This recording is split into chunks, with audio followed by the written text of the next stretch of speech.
Fala, galera, sejam muito bem-vindos mais uma vez. Essa vai ser a nossa aula 1, parte 2, tá legal? Então, a gente vai dar sequência naquela nossa resolução de questões do nosso arquivo de PDF de funções, tá? Com as últimas questões de funções dos últimos anos aí, né? Em torno dos últimos 10, 15 anos aí da SpaceX, tá bom? Então, vamos meter a mão na massa, tá? Para ficar bacana. Vamos lá. Dando início aí às nossas questões, a gente começa com a questão número 6, tá ok? Da SpaceX de 2020, tá legal? Então vamos ver o que essa questão fala aí, ó. A função real definida por... Então olha o que a SpaceX fez já de antemão, ó.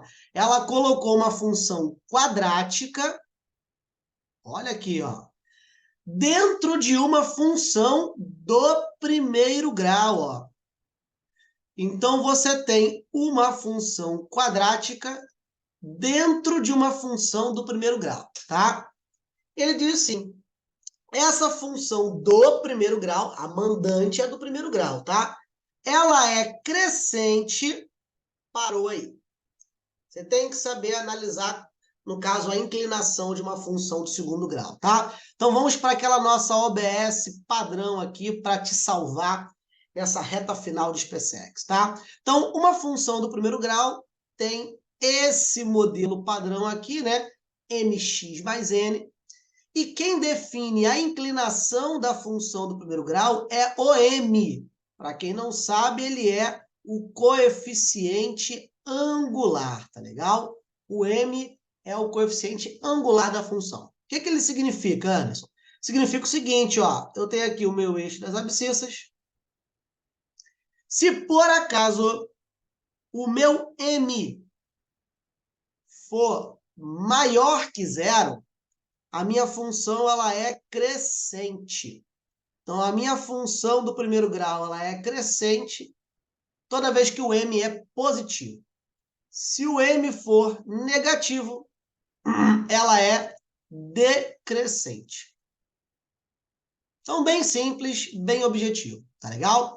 E aí, uma OBS dentro da OBS, tá? Se o m for nulo, aí você está num caso de função constante. Então, ela seria assim, ó. Ela não tem inclinação crescente nem decrescente. Ela é horizontal, tá legal? Beleza? Então, vamos lá. Se a questão quer que a minha função do primeiro grau seja crescente, ela quer que o m seja maior que zero. Logo, o m é tudo isso aqui, ó, que está à frente do x. Então, a SpaceX aí, né, desceu o nível um pouquinho, mas não é por isso que a gente vai desprezar. Na verdade, as questões mais fáceis são as mais importantes, porque é ponto dobrado mole, então é essa que você tem que botar no bolso com garantia. O aluno tem a mania de pensar de maneira reversa, né? Ele quer dar importância para as questões pesadas, porque são maneiras, tem uma lógica sobrenatural, né? O cara teve que traçar uma bissetriz, uma mediana do nada, mas as questões básicas ele comete erros simples. Não pode, galera, é o contrário. A prova, quem tem que dominar é você, tá? Todo concurso ele tem uma logística própria, mas é você que dita a maneira com que você vai executar. A SpaceX ela não obriga você, ó, tem que fazer a 1 para depois fazer a 2, hein? Não pode pular não. Quem disse isso? Você tem que ter total controle e domínio sobre a execução da prova, senão você vai estar à mercê de qual é a ordem que o concurso decidiu colocar. Isso é loucura, tá legal? Então você tem que assumir o controle da execução da prova. E isso é muito mais eficiente se você consegue diferenciar as questões de alto grau de profundidade, que são aquelas que vai te deixar aí no top 10, né? Competindo as primeiras classificações, mas passar é o que importa. É muito bacana tu ser primeiro, ser segundo, é top, né? Faz uma mídia beça aí. Mas o que interessa é o objetivo, é a aprovação. O último, ele vai se formar tanto quanto o primeiro. Algumas vantagens a mais ou a menos mas o que importa é a formação e a estabilidade que você vai ter, tá? Então, vamos lá. Aqui se tratava simplesmente de uma inequação do segundo grau. E para fazer inequação do segundo grau, a gente tem que fazer estudo do sinal, tá? Antes de qualquer coisa, temos que definir as raízes da função, tá? Então, delta é igual a b ao quadrado menos 4ac. Obviamente, se você é mais sagaz, você pode fazer de maneira mais rápida, tá? Até aconselho que você faça, tá bom? Então, o delta é 16, logo k vai ser menos b, mais ou menos a raiz desse delta sobre 2a. Então, 2 mais ou menos 4 sobre 2, você vai ter aí como raízes 3 e menos 2. Então, agora a gente vai para o nosso estudo do sinal. Lembrando que o estudo do sinal não tem que fazer eixo y, somente eixo das abscissas, tá? Ela é uma função feliz, né? Com cavidade para cima. Como é maior ou igual a zero, não tem o igual, é bola aberta, tá legal? Em menos 2 e bola aberta no 3. Então, aqui a minha função é positiva, positiva, aqui é negativa. Pronto. A questão acaba simplesmente nesse momento, tá? Você tem aí, ó, que você quer aonde a tua função é maior que zero. Ela é maior que zero antes do menos 2 e depois do 3. Curto e grosso. Isso tem como gabarito letra E, tá? Sem muito problema, né? É uma questão que tem um pequeno grau de dificuldade, por isso ela é importante para você, hein? Não faz a besteira de querer dar menos atenção para ela do que para outras mais complexas, tá bom? Questão número 7, e de novo você percebe aquela repetição constante de funções dentro de um mesmo ano, tá? E aqui ele fala o seguinte, ó, seja uma função quadrática e uma função do primeiro grau, tá? De novo, funções reais, então o conjunto dos complexos não pode estar sendo abordado. Ele quer saber qual é o menor inteiro, né? Qual é o menor valor, para que essa função composta... Então, aqui, ó, a gente já tem o conceito de função composta, tá bom? Então, função composta, ela poderia ser representada como f de g de x, mas também poderia ser escrito como fog de x, tá? Antes, eu não lembro direito disso. Como é que eu faço? A função composta, basta você pegar a função interna e colocar no x da função externa, tá? Então, aqui a SpaceX está mandando você pegar a função g e jogar dentro da f, tá bom? Então, vamos fazer isso, ó. Primeiro, eu gosto sempre de colocar o nome, eu acho que fica mais didático assim, tá? Então, vamos botar g dentro da f. Vai ficar, ó, 4g ao quadrado menos 12 vezes g mais 5 menor que zero. Ah lá, ó. Você está visualizando que eu estou colocando a g dentro da f. Só que eu sei quem a g é, né? Então, eu posso já substituir o valor que ela possui, tá bom? E aí, obviamente, a SpaceX está cobrando de você a basezinha de produtos notáveis, né? De operações polinomiais, tá? Então, aqui fica x2 mais 4x mais 4. Aqui tu já pode fazer uma distributivazinha de leve, ó. Aqui, ao mesmo tempo, então fica 4x2 mais 16x mais 16, menos 12x, menos 24 mais 5 é menor que zero, tá bom? Então, depois que você faz isso, você sintetizando, você tem isso aqui, ó. 4x2 mais 4x menos 3, tá? Porque aqui você vai ter 21 menos 24, menos 3. E, de novo, assim como a questão número 6, ó, você cai novamente em estudo do sinal de função quadrática, uma inequação, né?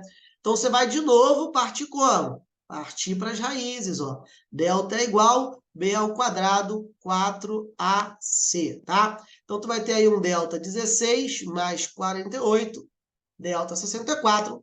Logo, o x vai ser igual a mais ou menos b, né? Mais ou menos a raiz de delta sobre 2a. Então, vai ser menos 4 mais ou menos 8 sobre 8. Você abre em duasinhas, vai ficar menos 12 sobre 8 e 4 sobre 8, tá bom? Então, você tem como raiz aí menos 3 meios e 1 meio, tá? Isso significa menos 1,5 e 0,5, tá bom? E a gente agora fazendo o estudo do sinal, lembrando o estudo do sinal apenas eixo x, ela é uma função cujo a é positivo, então ela tem duas raízes com cavidade para cima. Como aqui é menor que zero, não tem o sinal de igual, de novo é bola aberta. Então, bola aberta no menos 3 meios, bola aberta no meio. Acima positiva e positiva, abaixo negativa. Dessa vez, como a questão quer que a gente execute a inequação para ser negativa, menor que zero, tá? Você quer a parte que está entre menos 3 meios, ou seja, entre menos 1,5 e 0,5. Então, quais são os inteiros que estão aí dentro, né? Tem o menos 1 e o 0. Somente esses, tá? E dentre esses, o menor deles, obviamente, é o menos 1. Tá bom? Bacana? Então, de novo, uma questão de grau pequeno. Isso significa que ela é importante demais para você, tá? Dando sequência aí, questão número 8 fala para a gente o seguinte, ó. Considere uma função quadrática e, de novo, ó, 2020 novamente. Terceira questão seguida. Então, você consegue perceber um padrão aí, né? A SpaceX, dentro do tópico de funções, está percebendo que nesse módulo eu nem joguei log exponencial, que também faz parte do conjunto de funções, né? Só que eu trabalhei num módulo específico. Módulo 2 de matemática, a gente vai trabalhar funções de log exponencial, tá? Então, só de funções, tirando o log exponencial, você tem uma média aí de 4 questões. Se você for para log exponencial, você vai acrescentar mais umas 2. Quer dizer que só de dominar a função, você já tem aí em torno de 6 questões das 20, com peso 2. Significa 12 questões da SpaceX. Galera, isso é muito poderoso, tá? Isso é muito forte, tá bom? Então, vamos lá. Função quadrática, dessa vez, ó, ele não restringiu o domínio. Então, eu posso olhar o gráfico inteiro, tá? Definida como, opa, olha só o que está acontecendo aqui, a minha função ela não está bem estabelecida, ó. Eu sei o A, sei o B, porém o C não é definido. Eu não sei aonde ela corta o eixo das ordenadas, tá bom? Então, vamos seguir. Com C pertencente aos reais, obviamente, cujo gráfico é uma parábola, não precisa ter dito, né? A função é quadrática. Variando-se os valores de C, olha aqui, ó, variando-se os valores de C, os vértices da parábola pertencente aqui reta, né? Ou seja, se você for mudando os valores de C, a função vai mudando, certo? Então, o que isso vai fazer com a função? Isso é muito interessante, ó. Falou em vértice. Eu estou falando de quê? Eu estou falando o seguinte, ó. Se a minha função for feliz, como é o caso aqui, o vértice é um ponto de mínimo, né? Se por acaso a minha função for triste, com cavidade para baixo, o vértice é ponto de máximo. Porém, independente dele ser ponto de mínimo ou ponto de máximo, o vértice ele é composto pelo x do vértice e pelo y do vértice, tá? Onde o x do vértice é dado por menos b sobre 2a e o y do vértice é menos delta sobre 4a. Então, essa questão se resumia a simplesmente você calcular as coordenadas do vértice, ó. Então, o x do vértice vai ser menos b sobre 2a. Ah, então o x do vértice está bem definido. Porém, olha o y do vértice aqui, ó, vai ser menos o delta, que é b ao quadrado, menos 4ac sobre 4a. Então, o y do vértice, ele não está bem definido, ó. Mas o que a questão queria que você percebesse com isso? Espera aí. Se eu tenho uma função do segundo grau, tá? Presta atenção, hein? Se eu tenho uma função do segundo grau, em que o x do vértice dele sempre vai ser menos 3 meios, o que significa o y, o c, né? O y do vértice não está definido. Significa o seguinte, ó. Eu posso ter, por exemplo, como função, vou botar um exemplo, tá? Seria essa daqui. Então, o meu vértice está aqui, ó. Mas se eu alterar o valor do c, a minha função ela pode receber um elevador, ela pode subir, ó. Isso faz com que o y do vértice altere. Porém, o x não. Eu também poderia fazer a minha função receber um elevador negativo e descer. E, de novo, ó, isso faz com que o y do vértice se altere, porém o x não. Isso significa que, independente de você não saber quem é o c, o meu vértice sempre vai estar nessa reta vertical aqui. Tá legal?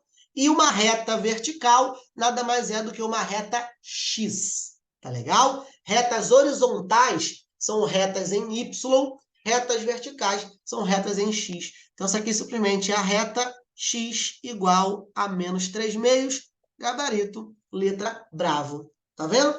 Sem muito problema, né? É uma questão mais de habilidade interpretativa de formulário, tá?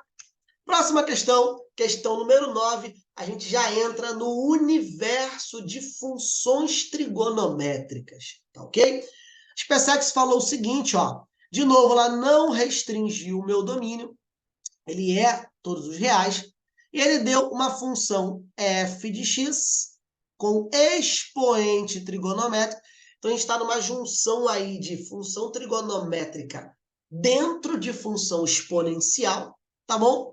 E uma função g também sem restrição de domínio e com a mesma vibe, ó. É uma função exponencial internamente possuindo uma trigonométrica. Ele diz o seguinte, o produto entre o valor mínimo de f, então ele quer a f mínima multiplicado pelo valor máximo de g. Ele quer a g max, né? A g máxima, isso aqui dá quanto? Tá? Uma questão bem clássica, né? Quem treina função trigonométrica tem habilidade de perceber isso, tá? Vamos lá. Aquela nossa OBSzinha de leve. Toda função trigonométrica, seja seno ou seja cosseno, tem o mesmo conjunto imagem, tá? O que eu estou querendo dizer? Eu estou querendo dizer o seguinte, o seno mínimo sempre é menos 1 e o seno máximo sempre é 1. Não interessa qual função você possui, tá? Se a função for seno e cosseno padrão, ela vai de menos 1 a 1 para mínimo e máximo, tá legal? Só que aí você percebe o seguinte, essa função aqui, ela tem modificações externas, né? Antes, eu não estou visualizando isso. Como assim modificações externas? Se liga no exemplo que eu vou colocar para você aqui. Olha só, imagina que eu tenho a função f de x igual a 1 mais 2 seno de 5x mais π. Finge, tá legal? Essa função aqui é uma função trigonométrica já desenvolvida.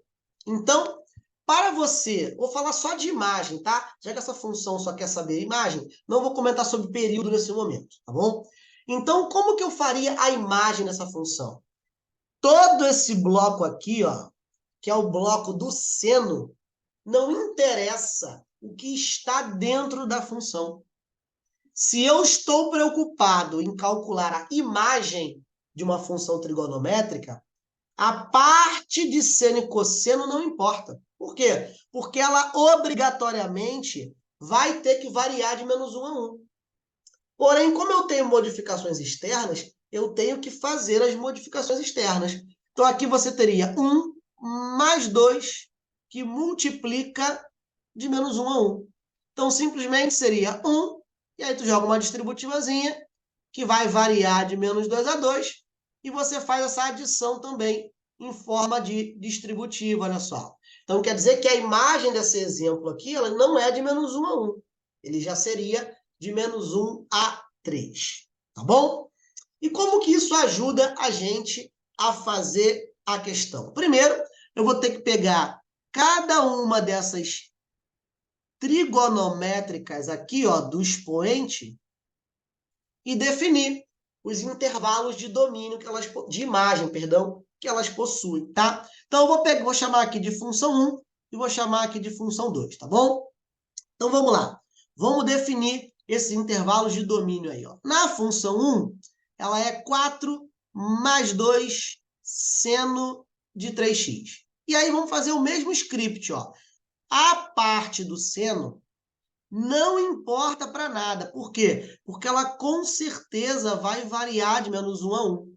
Eu só preciso efetuar as modificações externas, tá bom? Então, vamos lá. A minha imagem aqui, fazendo a distributiva, vai ficar 4 mais de menos 2 a 2, e eu adiciono 4. Então, essa função trigonométrica vai variar de 2 a 6, tá legal? Guarda isso. Vou fazer a mesma coisa na segunda função. Ela equivale a 1 mais 3 cosseno de 2x. De novo, a parte do cosseno não varia nada. Ela vai de menos 1 a 1. A única coisa que eu tenho que fazer é balancear com as modificações externas. Então, você vai ficar aqui 1 adicionando de menos 3 a 3, fazendo com que sua imagem vai de menos 2 a 4, tá? Feito isso, você já está com praticamente a questão toda resolvida. Só tem que se atentar para um detalhe. Olha que legal. Olha a danadinha do bizu que a SpaceX colocou aqui. Na função f, essa minha base aqui, galera, raiz de 3, é maior do que 1, tá? Raiz de 3 é aproximadamente 1,7, tá bom? Então, raiz de 3 é maior do que 1. Porém, raiz de 3 sobre 3 vai dar entre 0 e 1. E isso é muito top. Por quê? Porque, olha só, se eu tenho um número maior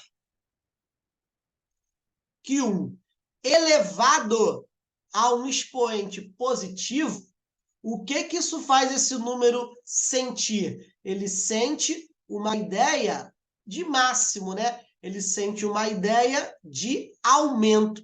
Então, se uma base maior que 1 for elevada a um expoente positivo, ela aumenta, tá? Porém, se uma base que está entre 0 e 1 for elevada a um expoente grande, ela diminui.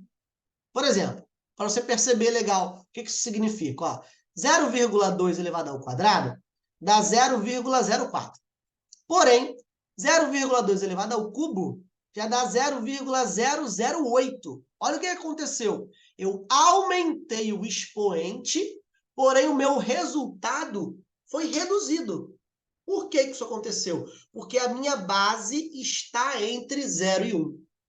E você tinha que estar atento a isso para resolver essa questão, tá legal? Então, olha só, já que ela quer a f mínima e a minha base aí da f, ela é maior que 1, então, quando a minha base é maior que 1, o script segue padrão, tá?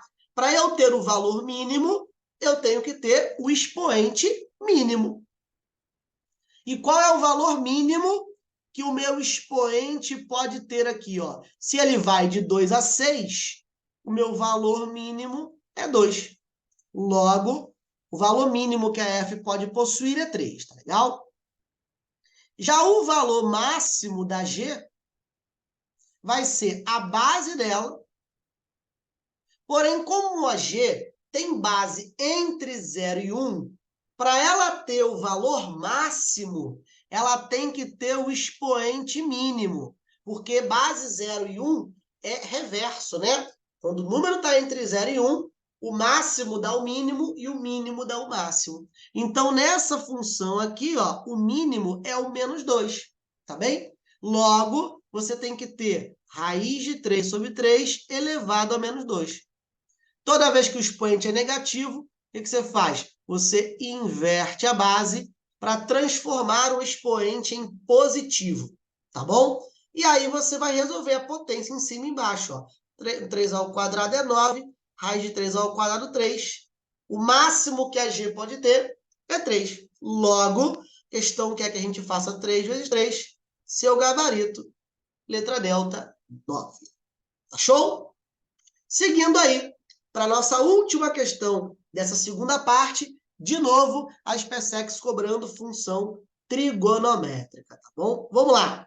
E ela te deu aqui dessa vez uma função que ela gosta muito, né? Ela te dá a função de forma algébrica. Então, você não sabe, ó, a modificação externa, Então, você não sabe a mudança que a imagem sofreu. Então, aproveitando que a gente acabou de falar na questão anterior, vamos lá, ó. Vamos pensar primeiro na imagem dessa função. Tá? A gente acabou de ver aqui agora há pouco, ó, que a imagem de uma função trigonométrica, seno ou cosseno, ela sempre está pela premissa de -1 a 1, e as mudanças externas mudam a minha imagem. Então, eu vou aproveitar essa linha de raciocínio. Ó. Então, o que vai acontecer com a imagem da minha função y? Ela vai ser m, e o pedaço aqui, ó, esse pedaço aqui, da função seno, você sabe que vai variar de -1 a 1. E a parte interna para a imagem não interessa. Então, vamos lá. Imagem apenas sofre mudanças externas, tá legal? Então, a imagem apenas sofre mudança externa. E eu tenho aqui um K sendo adicionado. Então, vamos ver o que vai acontecer com a imagem. Ó, fazendo aqui a distributiva, você ficaria -m, m adicionado a K, adicionando K a cada uma, quer dizer que a minha imagem ela tem que ir de -m mais K até m mais K. Show, né? E aí, o que eu faria com isso antes? Você percebe o seguinte, o topo da minha função está no 4. E a base está no -2. Isso significa, gente, que a minha imagem está indo de -2 a 4. Então, quer dizer que -m mais K e m mais K tem que ser equivalente à imagem, que é de -2 a 4. E aí, nesse momento, você ia cair num sistema, tá legal? Primeira parte tem que ser igual à primeira, então, -m mais K vale -2, e a segunda parte tem que ser igual à segunda, m mais K igual a 4, um sisteminha tranquilo do primeiro grau aí, tá? Então, você vai aqui, ó, adicionar, né? Sumindo m, fica aqui 2K é igual a 2, logo, acabei de descobrir o valor de K, ó. E aí, substituindo aqui o valor de K, eu consigo descobrir o valor de M. Só que, no valor de M, tem uma maldade gigantesca aí, tá? Por quê? Porque nesse cálculo aqui, a minha função, ela não sente se o M é positivo ou negativo. Então, o meu M ele pode ser mais M ou menos M. Qual é o problema? O problema é que eu nunca vou conseguir saber o sinal verdadeiro do M olhando o número que eu encontrei. Ué, Anto, mas tu achou M igual a 3. É, mas ele não pode ser 3. Por quê? Porque quando uma multiplicação, ou seja, quando um multiplicador escalar de uma função seno é positiva, a função seno tem essa cara aqui, ó. Ela começa por cima para depois descer. Então, quando o multiplicador escalar é positivo. Porém, quando o multiplicador escalar for negativo, ela teria sentido inverso, olha só. E você só perceberia isso pelo gráfico, ó. O gráfico te mostra que a sua função seno é invertida. Logo, você teria que perceber o quê? Ah, então o M não é 3. Então, o M tem que ser -3. Fica atento nisso, tá? Fica atento nisso. Porém, eu já descobri M, descobri K, quero saber N também. Isso eu não falei ainda, né?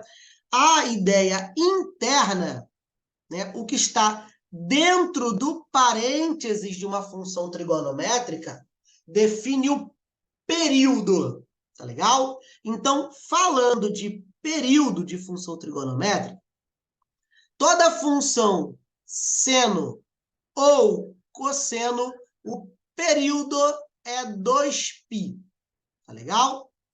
Porém, a imagem sofre modificações externas, enquanto o período sofre modificações internas. Então, olha só, O período apenas sofre modificações internas. E aí eu quero abrir um novo BO aqui, ó. E não é qualquer modificação externa. O período interna, perdão. O período só vai sofrer modificações internas se ela for multiplicada ou dividida. O que que eu estou querendo dizer com isso? Por exemplo, se eu tenho aqui a função f de x igual, exemplo, tá? Exemplo. A 2 mais 3 seno de x mais π. Você já estava vendo aqui que a imagem vai mudar, né? Porque teve modificações externas, a imagem muda. Porém, o meu x aqui, ó, ele não teve ninguém multiplicando ele e ninguém dividindo ele. Eu só tive um π sendo adicionado. Então, o período ele não é modificado com soma e subtração interna. Quer dizer que o período dessa função aqui continua sendo 2π.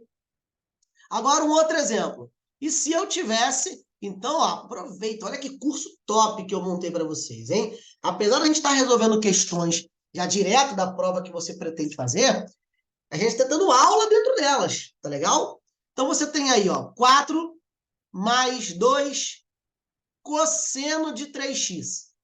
Finge que a função agora é essa. Então, de novo, ó, a imagem, você percebe modificações logo de cara, tá? Porém, o período, dessa vez, que a base dele é 2π, ele não pode ser 2π mais. Por quê? Porque ele sofreu modificação interna multiplicada.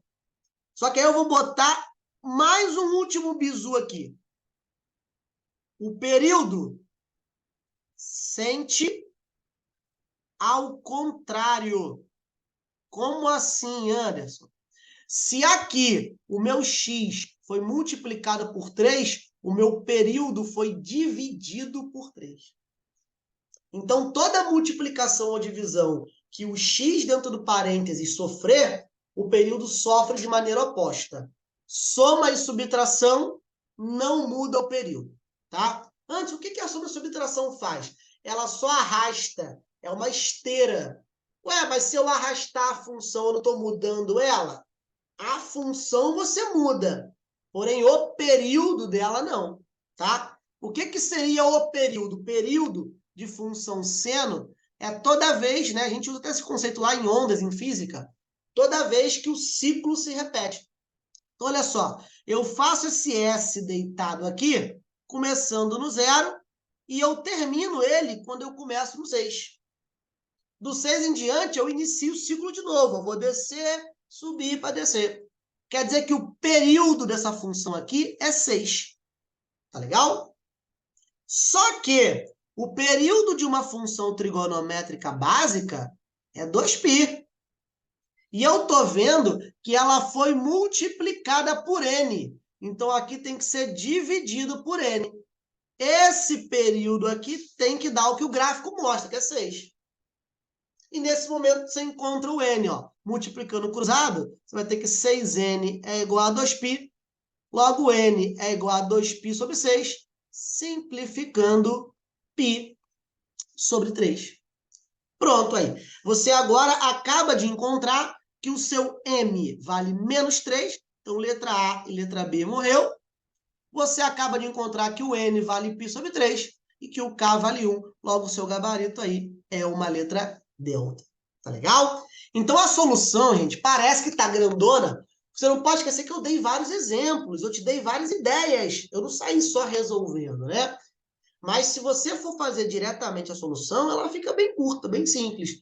Só que você precisa ter dominado isso antes. Tá show? Então, a gente se despede por aqui, nessa segunda parte da aula. Espero que esteja sendo muito útil para você. Está sendo feito com muito carinho, com muita objetividade. A gente se vê na parte 3. Um grande abraço e até a próxima. Valeu?